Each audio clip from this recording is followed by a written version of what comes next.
The reason that I released the budget so early this time is I know the House is going to do it again, and that's okay, but I want their very first one that they file to have as much in it as we can to hopefully not leave any of these priorities that they agree with out. That's Kentucky Governor Andy Beshear on why his proposed two-year budget came out in mid-December and how he worked to preempt a competing budget by the Kentucky House, which released its own version 2 years ago in what became a very contentious debate. Beshear's top priority this time?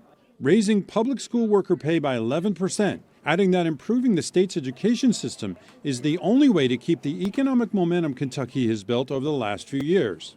Number one thing that we have to do is increase pay for our public school employees. Now, that is where the workforce of tomorrow comes from.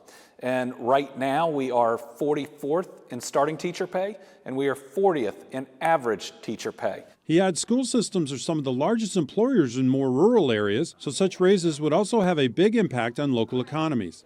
A raise would help match teacher pay increases in neighboring states such as Indiana and Tennessee. Beshear also wants $172 million for universal pre-kindergarten instruction and to raise the pay of all state workers by 6% next year and 4% the year after that. His recent re-election win hasn't changed his approach, but that it could still ease the process.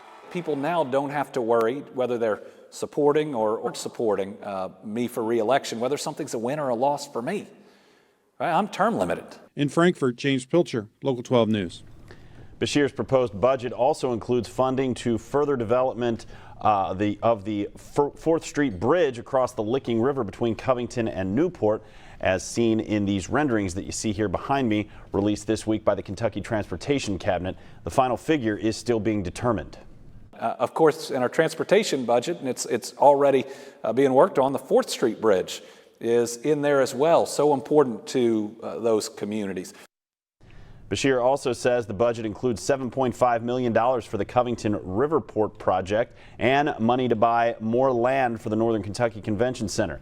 You can see part 1 of James's interview with the governor, as well as the full 20-minute conversation at local12.com and on our free Local 12 News app. Sure, you can stop watching, but let's be honest, you want to know more. Tap the links or even better, click subscribe to stay in the know.